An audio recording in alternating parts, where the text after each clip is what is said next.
Hello বন্ধুরা, কেমন আছো তোমরা সবাই? আশা করি অনেক অনেক ভালোই আছো।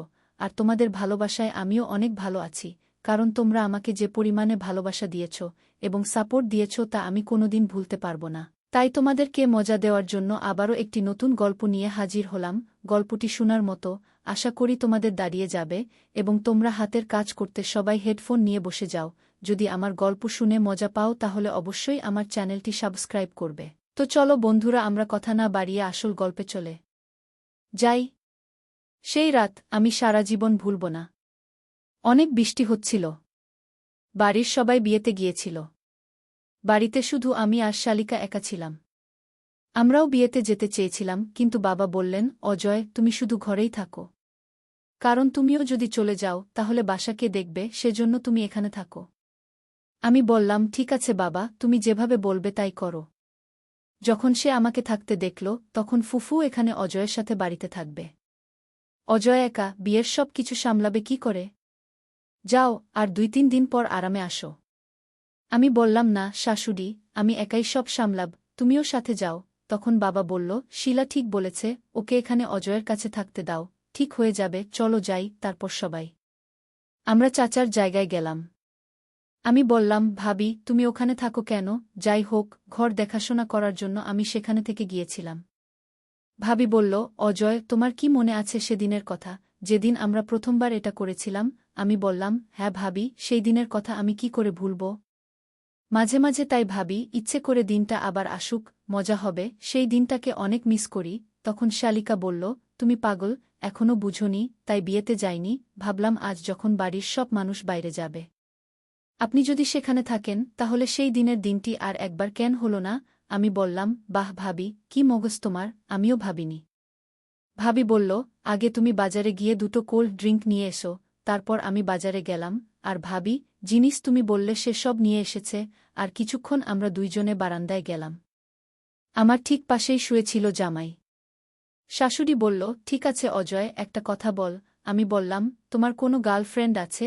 আমি বললাম, কিসের কথা বলছো শালিকা? আমি এত বড় হয়েছি কিন্তু আজ পর্যন্ত আমার কোনো মেয়ে বন্ধু হয়নি। ভাই, আমার শালিকাটা একটু অদ্ভুত হলেও তার স্টাইল আমারও ভালো মনে হচ্ছে। শালিকা আমাকে অনেক সাপোর্ট করতেন, এতটাই যে আমাকে সব কিছু করাতেন। যখনই আমার ভাইদের জন্য কাজ আছে, যখন বিয়ে হয়েছিল, আমিও তাদের বিয়েতে গিয়েছিলাম। মঞ্চে যখন ভাইবোন বসেছিলেন, আমি ওদের মাঝে বসেছিলাম। আমি বাড়ির ছোট, তাই সবাই আমাকে অনেক ভালোবাসত। আস্তে আস্তে বোনের বিয়ের আগে 2 মাস পার হয়ে গেল। কিন্তু এই সময়টাতে আমি লাজুক ছিলাম বলে আমার ফুফুর সাথে কখনো কথা বলিনি। একদিন আমি গোসল সেরে বাথরুম থেকে বের হলে আমার ফুফু আমার দিকে তাকাতে থাকল। বললেন, বাহ, আপনার মেয়েকে হিরোর মতো দেখাচ্ছে। আপনি কি জিম করেন? আমি বললাম, না হলে আমার রুমে যাব। এসে পোশাক পরতে থাকল। আমি রেডি হয়ে বাইরে এলাম। তখন শালিকা আমার দিকে তাকিয়ে জিজ্ঞেস করল, কেন অজয়, কোথায় যাচ্ছিস? রেডি হওয়ার পর কাউকে ডেকেছেন? আমি বললাম, না জামাই, এটা শুধু বন্ধুর জন্মদিন, আমি ওখানে যাচ্ছি। তাহলে ভাবলাম, দিদি, সে কিভাবে আমার সাথে সরাসরি এইভাবে কথা বলতে পারে? আমি তার ফুফু বলেই হয়তো। একইভাবে আস্তে আস্তে আমিও আমার ফুফুর সাথে একটু মজা করতাম এবং সে আমাকে দেখে হাসত। পরের দিন ভাই আমাকে বললেন, অজয়, ঘণ্টাখানেক পর আমাকে স্টেশনে ছেড়ে দাও, আমি 2-4টা নেব। কয়েকদিনের জন্য বের যাচ্ছি। আমি বললাম, ঠিক আছে, আমি তোমাকে নামিয়ে দেব। তারপর 1 ঘণ্টা পর ভাইকে স্টেশনে নামিয়ে দিলাম। আমার ভাইয়ের বাইরে ব্যবসা ছিল, তিনি বেশিরভাগই বাড়ির বাইরে থাকতেন। রাতে বাথরুমে যাওয়ার জন্য উঠে দেখি আমার ফুফু তার ঘরে জেগে আছে। তার রুম আমার পাশেই ছিল। তার দরজাও খোলা। আমি ভিতরে গিয়ে দেখি শালিকা তার মোবাইল নিয়ে ব্যস্ত। সে আমার দিকে তাকিয়ে বলল, আরে অজয়, কি হয়েছে? তুমি ঘুমাও না?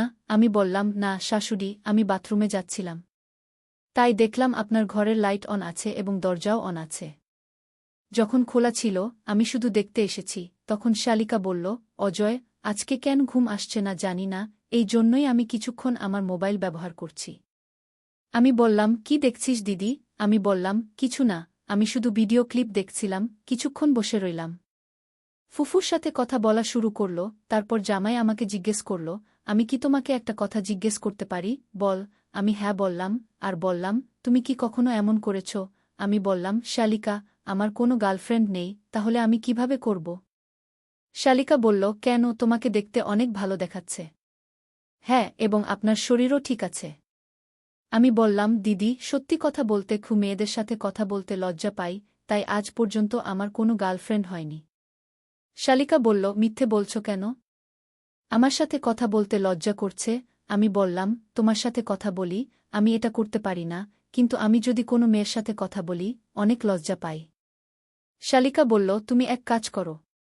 আমি বললাম, কি কাজ? তারপর তুমি বললে, আমাকে তোমার বান্ধবী বানিয়ে দাও, আমরা অনেক মজা করব। যাই হোক, তোমার ভাই যেন তাড়াতাড়ি বাসায় থাকে। না, আর আমি একা আছি। যদি আমি বিরক্ত হই তাহলে আমার সময়ও নষ্ট হবে। আমি বললাম, ঠিক আছে, কিন্তু শালিকা, আপনি বিবাহিত। তাই শালিকা বললেন, একটা ছেলে বিয়ে করলে কি সে বয়ফ্রেন্ড বানাবে না?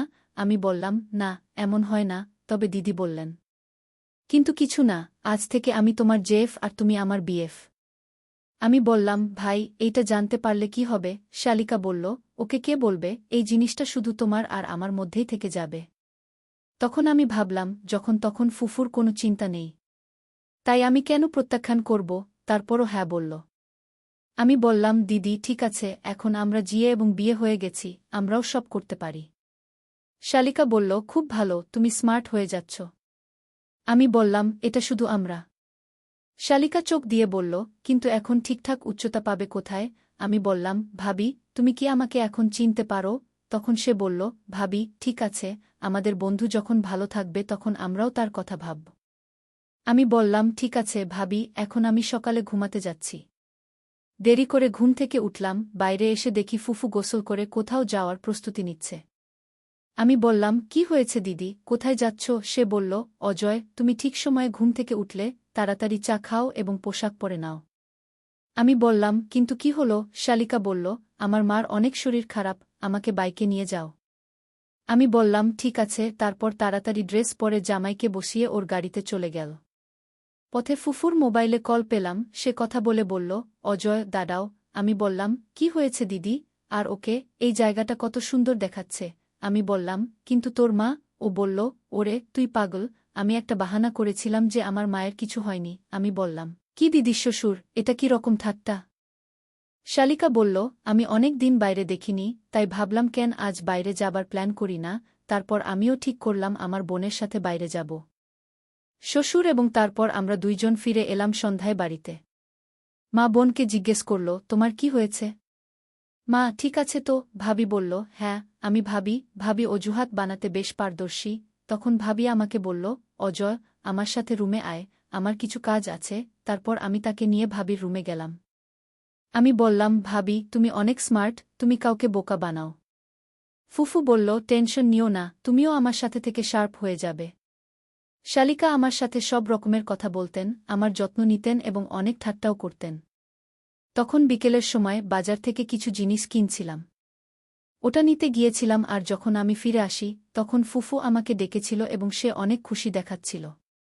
আমি বললাম, কি হয়েছে দিদি, তোমাকে অনেক খুশি মনে হচ্ছে? শালিকা বলল, যদি এমন হয় তাহলে আমি খুশি হব না কেন?